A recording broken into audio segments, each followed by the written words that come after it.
J'ai dit bonjour tout le monde. Et Dieu impartira votre vie de façon spéciale aujourd'hui au nom de Jésus. Et pour tous nos frères, nos sœurs, nos ministres, professionnels, ouvriers, partout dans notre pays, dans notre continent d'Afrique et partout dans le monde, je souhaite la bienvenue à chacun ce matin au nom de Jésus. Et je prie, comme la série sera en cours dans ce que nous faisons, que Dieu vous donne la clé maîtresse, et vous allez ouvrir les portes. Vous allez avancer, vous allez avancer, vous irez de l'avant, et votre vie sera enrichie par le ciel au nom de Jésus.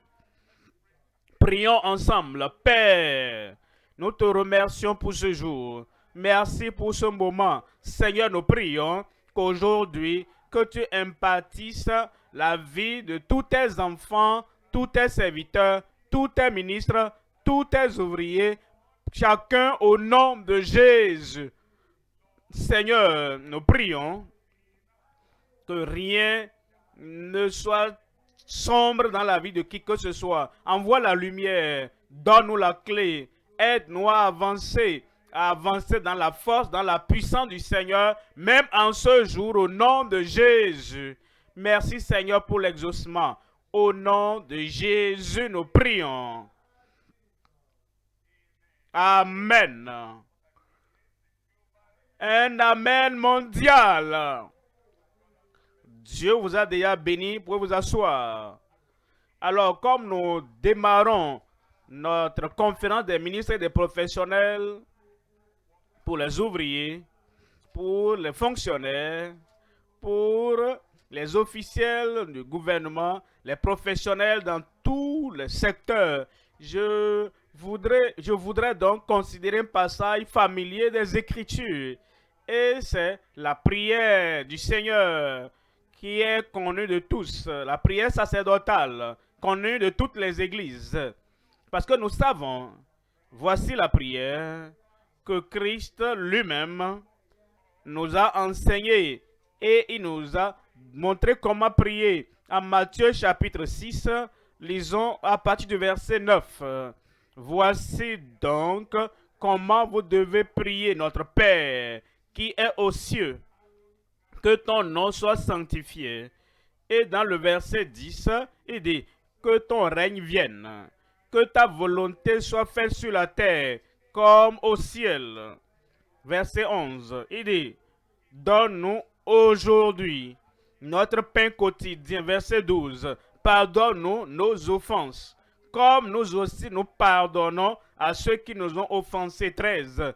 Ne nous induis pas en tentation, mais délivre-nous du malin, car c'est à toi qu'appartiennent dans tous les siècles le règne, la puissance et la gloire. Amen. Vous avez raté votre mot amen, hein? Que Dieu vous bénisse. Amen dans votre vie. Amen dans votre famille.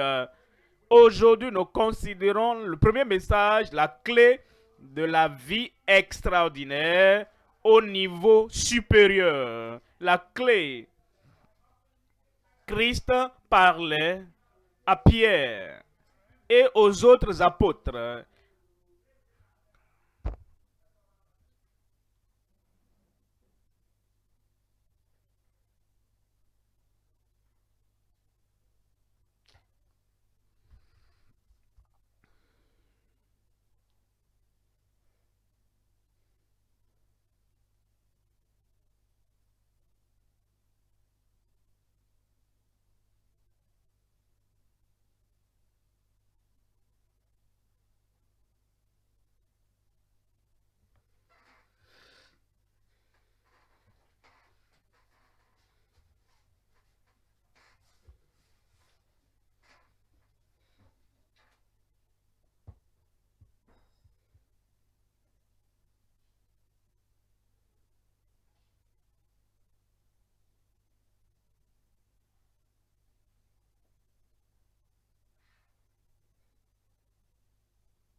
La foi est la clé. Quel type de prière?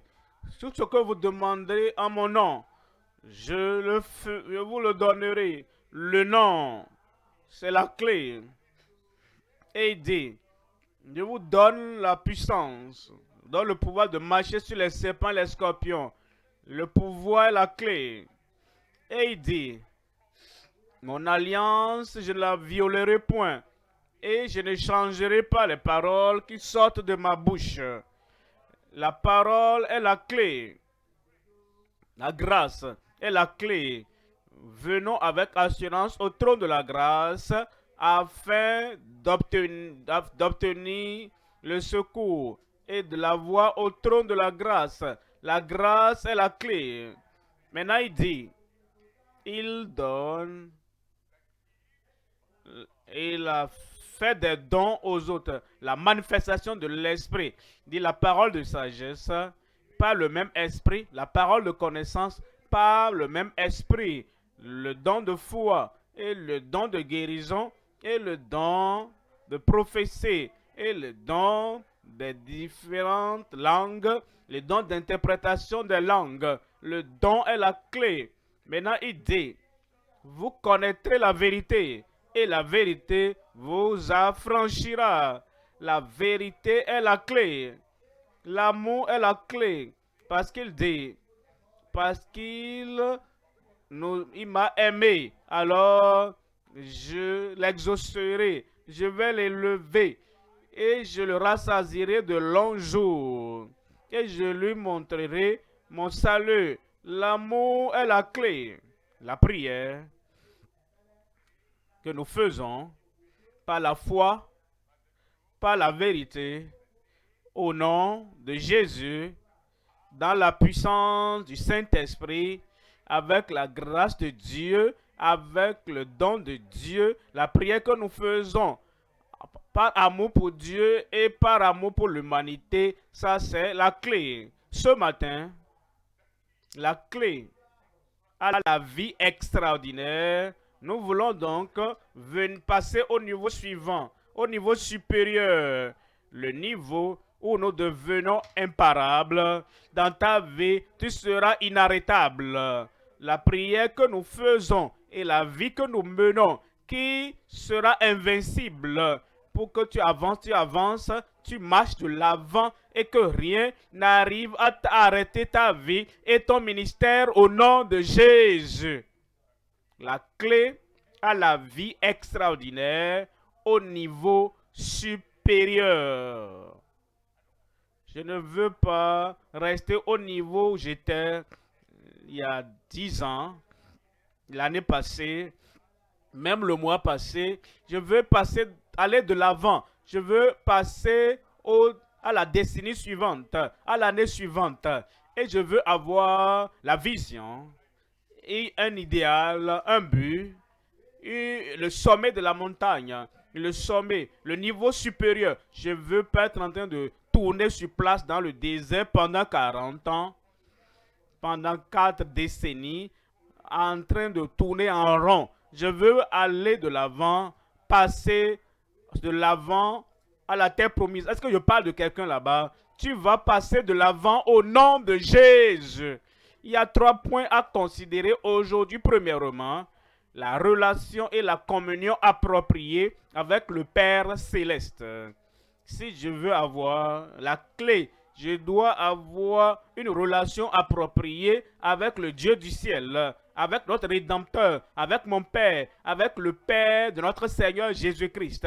La relation et la communion appropriée avec le Père Céleste. Deuxième point, la justice parfaite. La justice et la fidélité parfaite du Saint-Père. Je peux lui faire confiance. Je peux lui faire confiance. Je peux lui faire confiance parce que sa justice est parfaite. Sa fidélité est parfaite. Et nous avons donc la justice et la fidélité parfaite du Saint-Père. Troisième point, le respect pur, sans masque, devant le Père Céleste.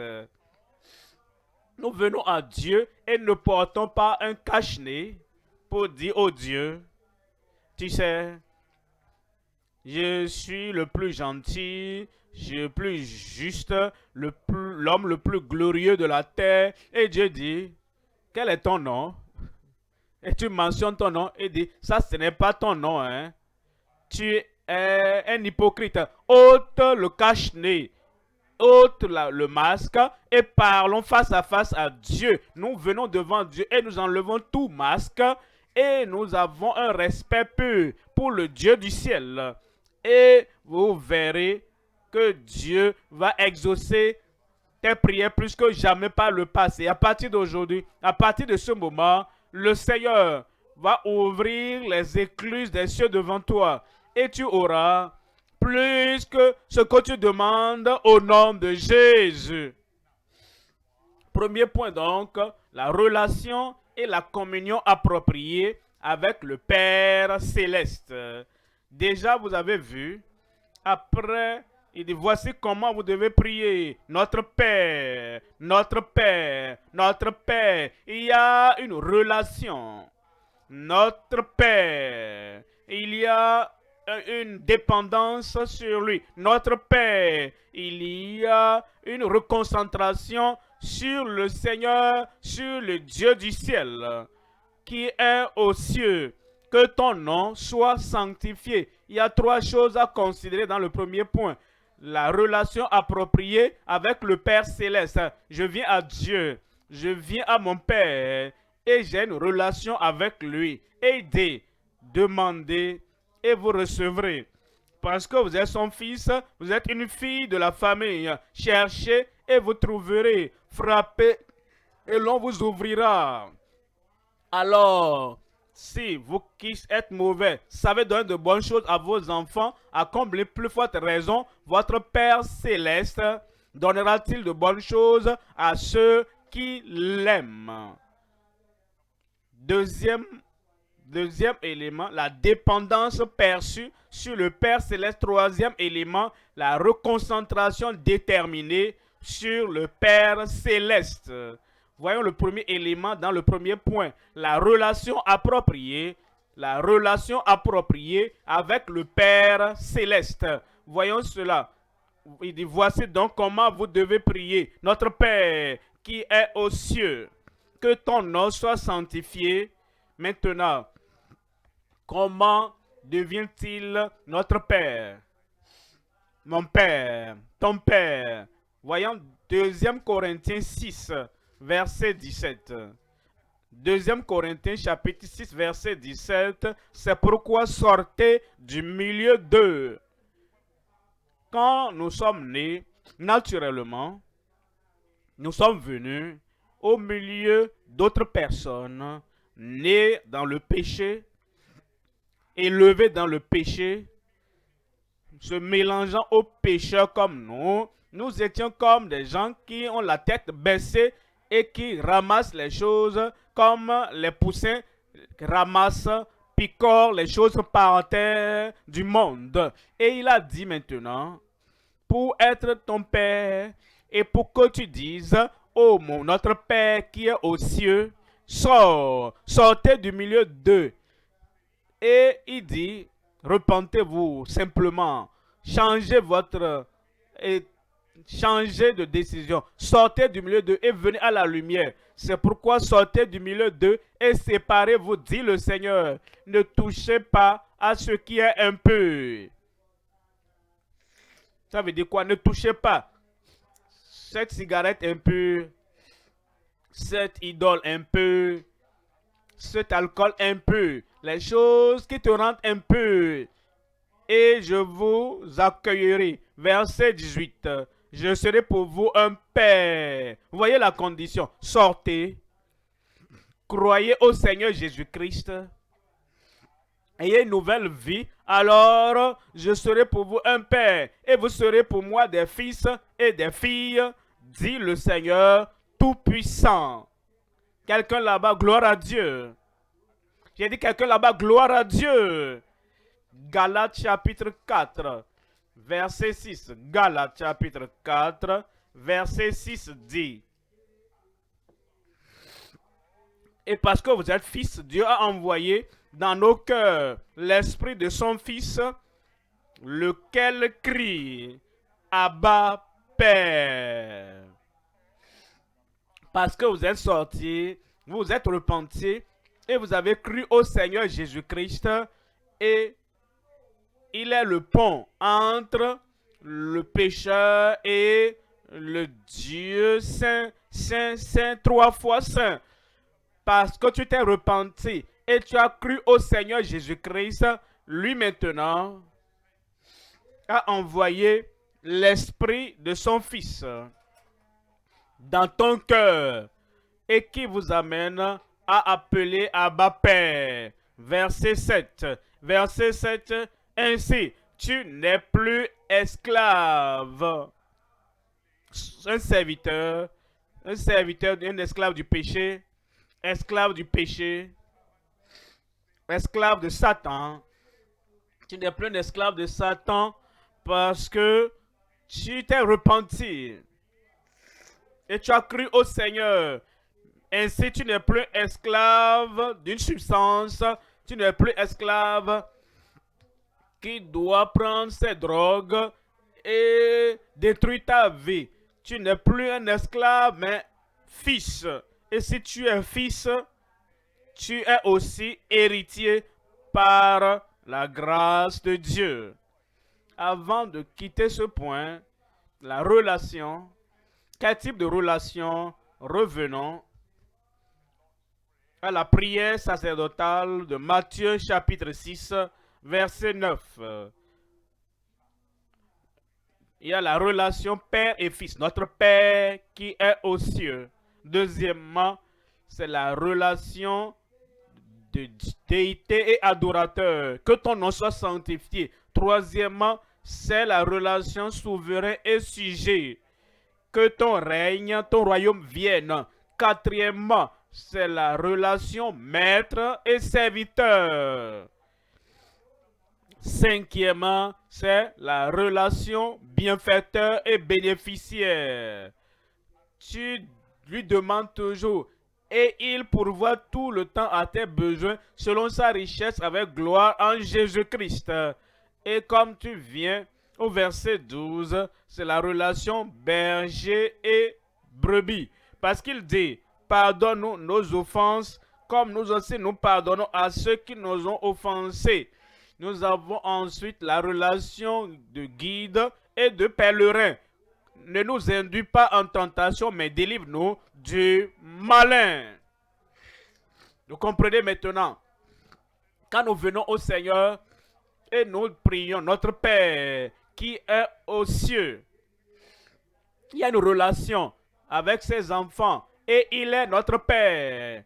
Et nous avons cette relation père et fils. Et vous savez, on ne peut pas appartenir à deux pères au même moment. Si Satan est ton père par les œuvres que tu fais, Dieu ne peut pas être ton père. Et tu viens à Dieu complètement, toute ta vie. Ta vie entière est centrée sur la relation que tu as avec le Père céleste. Père. La relation déité, adorateur, souverain, tu es son sujet, maître, tu es son serviteur, bienfaiteur, et tu es le bénéficiaire, berger, et tu es la brebis, le guide, et tu es le pèlerin. Deuxième élément dans le premier point, la dépendance perçue sur le Père céleste. Nous lui faisons confiance, nous croyons en lui, nous nous appuyons sur lui. Nous dépendons de lui. Voici comment vous devez prier. Notre Père qui est aux cieux. Notre Père. Quand tu parcours la prière, il parle de l'attitude que nous devons avoir dans la prière. Premièrement, notre. C'est une attitude désintéressée. Ce n'est pas donne-moi, donne-moi, donne-moi, donne-moi, donne-moi. Ce n'est pas seulement moi et ma famille. Et ça s'arrête là. Non, notre Père. Ce mot, notre, va au-delà de ton église locale. Notre va au-delà de ta dénomination. Notre va au-delà de ton petit cercle. Notre va au-delà de ta tribu. Notre va au-delà des membres avec lesquels tu communies localement. Chaque dimanche, notre Père, le pronom notre, tu as une attitude désintéressée. Père, notre Père. Deuxièmement, c'est une attitude filiale. Tu ne viens pas au Père comme un juge, oui, oui. Il juge. Il peut être le juge de la communauté, mais il est ton Père. Quand tu entres à la maison, tu ne viens pas vers le juge, tu viens vers ton Père. Même si physiquement il est un juge, à la maison il est ton Père. Mais quand nous venons à lui en tant que membres de la famille et nous avons une relation filiale, une attitude filiale. Que ton nom soit sanctifié. C'est une attitude de révérence. Nous le révérons, nous le respectons. Nous ne venons pas et dit Dieu, fais ça pour moi, donne-moi ça, donne-moi ça. Non, non. Il faut quand même manifester du respect. Nous devons l'honorer. Que ton nom soit sanctifié. Vous voyez des gens qui viennent à la prière, ils pointent le ciel. Dieu, qu'est-ce que tu regardes? Et je souffre ici. Voici ce qui se passe. Voilà ce qui se passe. Et tu n'as pas fait ci. Ah, calme-toi, calme-toi. Que ton nom soit sanctifié. Ce type d'attitude que tu manifestes là, en doigtant Dieu comme ça, en voulant vraiment toucher même son visage, le bout de son nez, avec ton doigt impur là. Ça, ce n'est pas la sanctification. Ce n'est pas le courage, ce n'est pas une prière appropriée. Il y a donc l'attitude de révérence. Alors ensuite, il dit, que ta volonté soit faite. C'est donc une attitude de soumission. Que ton règne vienne. Une attitude loyale. Je fais partie du royaume. Et je suis fils du royaume. Je suis le sujet du royaume. Alors, je dis que ton règne vienne. J'ai une attitude loyale. J'ai une attitude soumise. Donne-nous aujourd'hui notre pain quotidien. J'ai donc une attitude de dépendance. Christ a dit, sans moi, vous ne pouvez rien faire. Et je le réalise. Peut-être que je suis un cultivateur. Et le champ que je cultive, j'ai besoin de la force de Dieu. Le champ que je cultive, j'ai besoin de la pluie du ciel. Le champ que je cultive, j'ai besoin que Dieu protège les semences et les produits et renvoie donc les insectes. Je ne peux pas dire comme cet homme, Nebuchadnezzar, et il vient et dit, ah, regardez, le royaume que j'ai bâti par ma puissance, dans ma force, par moi-même, et cet homme est devenu un animal. Nous devons avoir donc l'attitude de dépendance.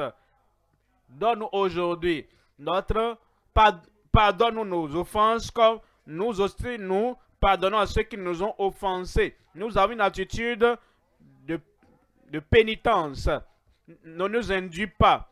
Je ne connais pas le chemin, je ne connais pas demain, je ne connais pas la semaine prochaine, je ne connais pas l'année à venir. Conduis-moi au rocher plus élevé que moi. C'est une attitude humble. C'est à toi le royaume. À toi le règne, la puissance. Ça, c'est une attitude de confiance. Quand je viens à Dieu, j'ai une attitude de confiance.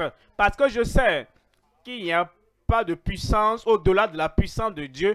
Et au siècle des siècles, dans tous les siècles, c'est une attitude permanente.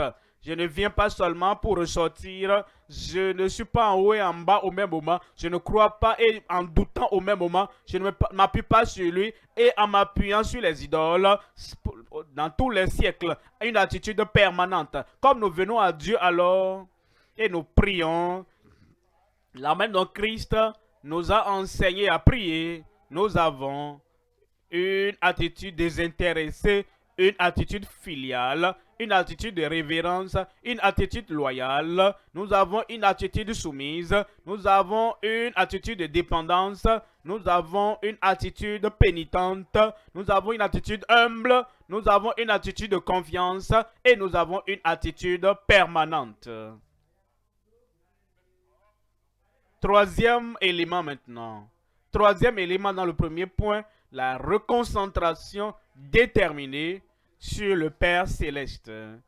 Parfois, nous oublions que Dieu est tout en tous. Nous venons à la prière et certains ne louent même pas Dieu pour remercier Dieu pour qui il est, pour ce qu'il a fait et pour ce qu'il fait, pour ses promesses, pour ses projets, pour son plan et pour les choses qu'il veut faire dans le monde. Nous regardons notre communauté, notre pays, nous disons Dieu, pourquoi ceci, pourquoi cela? Nous disons, il y a ceci, il y a cela. Quand est-ce que nous allons sortir de ça? Et nous regardons notre famille, nous disons Dieu, regarde-nous, nous voici, ceci n'a pas d'emploi, l'autre n'a pas à manger, l'autre n'a pas ceci. Et nous parlons de nous-mêmes tout le temps. Et Jésus-Christ dit, ne priez pas de cette manière. Vous voyez, notre Père qui est au ciel, ça c'est sur Dieu. Alors vous dites que ton nom soit sanctifié, ne parle pas de toi-même d'abord, ça c'est sur Dieu. Que ton royaume, ton règne vienne. Ne parle pas de ton royaume, ne parle pas de ton état, ne parle pas de ta situation encore. Nous parlons de Dieu. Que ta volonté soit faite. Ne parle pas de je veux, je veux, je veux. Commence avec Dieu et dis que ta volonté soit faite sur la terre comme au ciel. Alors tu lui dis, est-ce que j'ai mal fait quelque chose? Est-ce que je me suis égaré? Est-ce que je suis dans la mauvaise direction et tu n'es pas content? Pardonne nos offenses. Alors, tu ne dis pas, j'ai les diplômes, j'ai le pouvoir, j'ai la force. Notre pain quotidien, je peux le faire moi-même pour le succès dans la vie. Tu m'as donné un cerveau. Laisse-moi seul, je peux tout faire. Non, nous disons, donne-nous aujourd'hui notre pain quotidien et tu le dis au Seigneur de ne pas te conduire à la tentation, mais de te délivrer du mal. Voyez ceci maintenant, quand nous parlons de la reconcentration sur le Père céleste, premièrement, nous avons la paternité de Dieu, notre Père qui est aux cieux, la paternité. Deuxièmement, nous avons la priorité de Dieu. Dans la priorité de Dieu, que ton nom soit sanctifié. Il veut le respect. Il veut l'honneur. Il veut que tu le sanctifies. Parce qu'il est le Dieu des anges et des hommes. Il est le Dieu du ciel et de la terre. Ça, c'est la priorité de Dieu. Troisièmement, nous avons le programme de Dieu. Dans le verset 10, il nous dit, que ton règne, ton royaume vienne. Il a un royaume. Et il évolue systématiquement. Il y a des royaumes dans le monde. Un jour, le Seigneur avance quand le royaume de ce monde sera le royaume de son Fils d'amour. Et ce programme de Dieu, c'est ce sur quoi nous nous concentrons, le plaisir de Dieu. Quel est son plaisir? Que ta volonté soit faite sur la terre comme au ciel. Concentre-toi sur cela. La provision de Dieu, notre pain quotidien et le pardon de Dieu, ça c'est son pardon. La protection de Dieu ne nous induit pas en tentation, mais délivre-nous du mal. Ensuite, nous avons la prééminence de Dieu. C'est à toi qu'appartient dans tous les siècles le règne, la puissance et la gloire. Et tout le monde crie Amen. Ainsi donc, comme nous venons dans la prière, si nous voulons prier et bien prier, nous pensons à Dieu, nous concentrons sur Dieu, nous dépendons de Dieu, nous apprécions qui Dieu est, sa paternité, sa priorité, son programme, son plaisir, sa provision, son pardon, sa protection. Et je prie, comme tu rends l'honneur, la révérence, le respect à Dieu, je prie qu'il voit que tu es vraiment en train de prier. Et toutes tes prières seront exaucées au nom de Jésus. Passons au deuxième point maintenant. Deuxième point, la justice et la fidélité parfaite du Saint-Père, du Père céleste. Matthieu 6, 9. Voici donc comment vous devez prier. Notre Père qui est aux cieux. Notre Père, les tempêtes de la terre ne l'affectent pas. Les situations de la terre ne l'affectent pas. Les ennemis de la terre ne l'affectent pas. Satan sur terre qui va passer par là, Satan ne l'affecte pas. Notre Père qui est aux cieux, non pas affecté par les tempêtes, par les problèmes, par toutes les choses qui se passent sur la terre. Ses ressources sont toujours disponibles.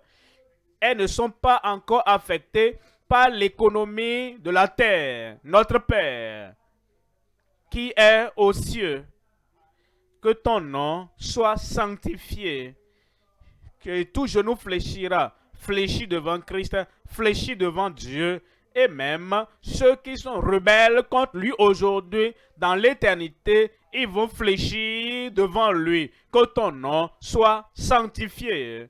Trois choses à voir dans ce deuxième point. Le droit de paix du Père céleste. Deuxièmement, la fidélité du Père honorable. Troisième élément, la foi tenace au Père saint.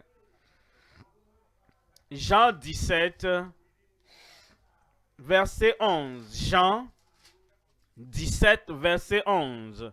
Je ne suis plus dans le monde, et ils sont dans le monde. Et je vais à toi, Père saint.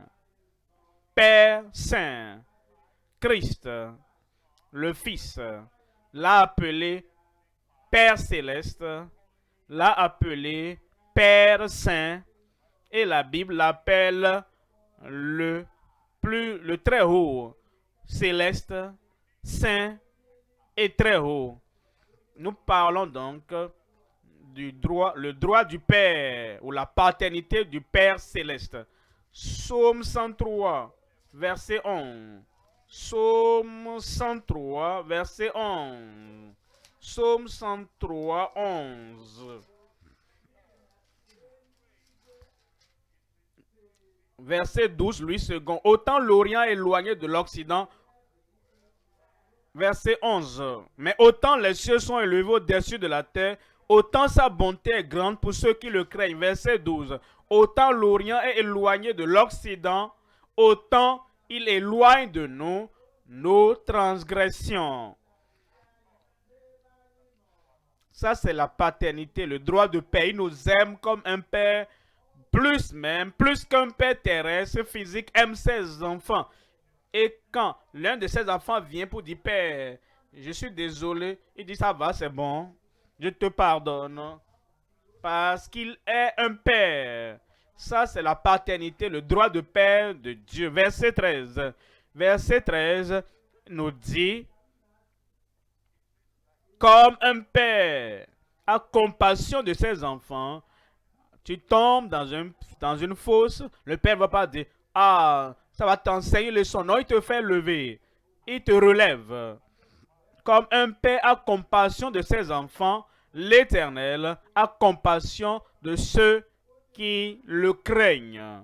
En Ésaïe chapitre 63, verset Ésaïe 63, verset 16, il dit, tu es cependant, sans aucun doute, tu es cependant notre Père. Sans aucun doute, tu es notre Père. Car Abraham ne nous connaît pas. Et Israël ignore qui nous sommes.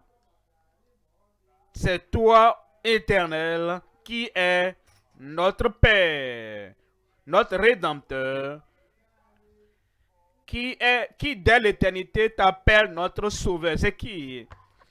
De qui parle-t-on ici? Ce sont les païens qui disent, nous ne sommes pas la postérité naturelle d'Abraham. Car Abraham ne nous connaît pas. Nous sommes les païens, nous sommes peut-être africains, américains, britanniques, européens. Nous ne sommes pas juifs.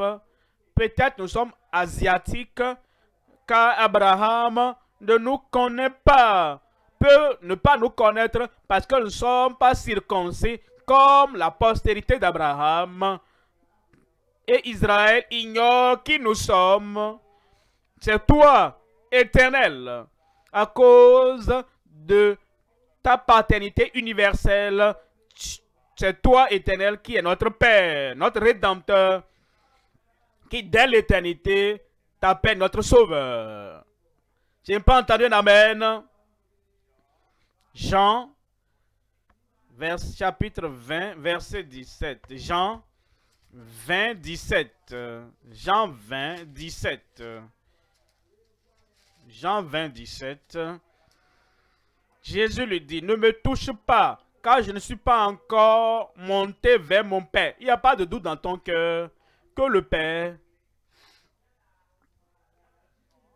considère Jésus comme son fils. Tu es mon fils unique, en qui je prends plaisir.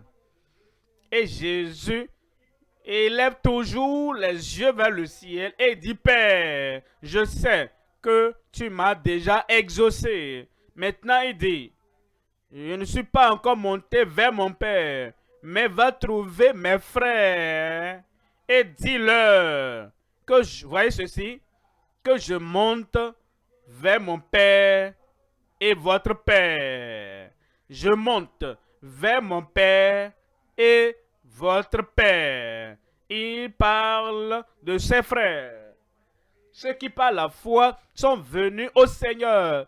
Ils se sont repentis, ils ont cru et ils ont été lavés dans le sang de l'agneau. Et il dit, Dieu est aussi mon Père que le vôtre. Pense à cela. Et Dieu a cette manifestation d'amour envers toi. Parce que comme il a aimé le Fils unique, de telle manière, il t'a aimé. Il dit, je monte vers mon Père et votre Père, vers mon Dieu et votre Dieu. Le Père du Seigneur Jésus-Christ est mon Père. Dis-le pour toi, non? Que cela soit confirmé dans ta vie au nom de Jésus. Deuxième élément, la fidélité du Père honorable. La fidélité. 1 Corinthiens chapitre 1, verset 9. La fidélité. Dieu est fidèle. Toute promesse qu'il a faite, vous verrez que Dieu est fidèle. Quiconque vient à moi, je ne le rejetterai pas. Dieu est fidèle. Quiconque invoquera le nom du Seigneur sera sauvé. Dieu est fidèle. Et je leur apporterai la guérison et la santé. Dieu est fidèle. Il est plein de grâce et de gloire. Et aucune bonne chose ne sera retenue de toi. Venez, Dieu est fidèle. Il pourvoira à tes besoins. Il prendra soin de ta vie. Dieu est fidèle. C'est pas lui. Dieu est fidèle, lui qui vous a appelé à la communion de son Fils, Jésus-Christ, notre Seigneur. Il est fidèle. Il ne va jamais t'abandonner. Il ne va jamais t'abandonner. Et à partir de ce jour, il n'y aura plus de déception dans ta vie au nom de Jésus. Psaume 104, verset 1. Psaume 104. Lisons verset 1. Mon âme bénit l'Éternel. Et Éternel, mon Dieu, tu es infiniment grand. Tu es revêtu d'éclat et de magnificence. À cause de son honneur, Il ne va pas tromper. Tu verras, tu le trouveras fidèle à tous les niveaux de ta vie. Comme tu es jeune, viens à lui, tu le trouveras fidèle. Comme tu prends de l'âge, tu le trouveras fidèle. Quand tu viens au dernier jour sur terre, tu le trouveras fidèle. Il, son honneur, sa nature l'oblige à être fidèle à tout ce qu'il a dit. Il est revêtu d'honneur et de majesté. Deuxième Thessaloniciens, chapitre 3, verset 3. Deuxième Thessaloniciens 3, nous voyons le verset 3. Le Seigneur est fidèle. Il vous affermira et vous préservera du malin. Il va te préserver du malin. Pourquoi? Parce qu'il est fidèle. Troisième élément dans le deuxième point, la foi tenace au Père Saint. La foi tenace. Une foi qui n'abandonne pas. Parce que nous savons qu'il est saint. Et quel que soit ce qu'il a dit, et quel que soit ce qu'il a promis, il le fera. Pour cela donc, nous sommes tenaces en lui faisant confiance. Jean 17, 11. Je ne suis plus dans le monde. Ils sont dans le monde. Je viens à toi, Père Saint. Garde en ton nom ce que tu m'as donné, afin qu'il soit un comme nous. Il est saint, il ne va pas te décevoir. Marc, chapitre 11, 22. Il est digne de confiance. Il est digne de confiance. Et pour cela, nous pouvons avoir foi en lui. Marc 11, 22. Jésus prit la parole et dit, ayez foi en Dieu. Au carrefour, ayez foi en Dieu. Quand la tempête fait rage, ayez foi en Dieu. Quand il y a la confusion au carrefour, ayez foi en Dieu. Quand il y a un besoin que l'homme ne peut pourvoir dans ta besoin, ayez foi en Dieu. Verset 23. Verset 23. Je vous le dis en vérité. Certainement, je vous le dis, si quelqu'un dit à cette montagne, ôte-toi de là et jette-toi dans la mer. Et s'il ne doute point en son cœur, mais croit que ce qu'il dit arrive, il le verra, tu le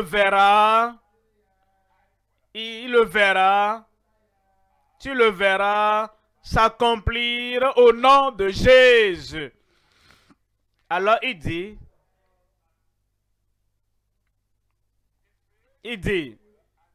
il exaucera tes prières. Où es-tu là-bas? Il va exaucer ta prière au nom de Jésus. Levons-nous et prions. Levons-nous pour la prière et parlons à Dieu dans la prière. Ce que nous avons entendu, tout ce qu'il a dit, croyons en Dieu et Dieu va exaucer nos prières au nom de Jésus.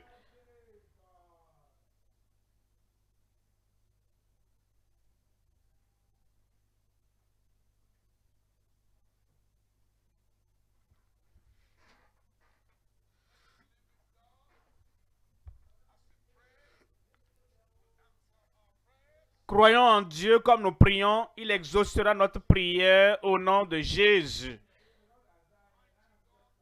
Le Dieu puissant, notre Père, qui est aux cieux, toujours fidèle et sûr. Père céleste, au nom de Jésus-Christ, nous te remercions. Nous nous avons montré aujourd'hui ce que la prière est.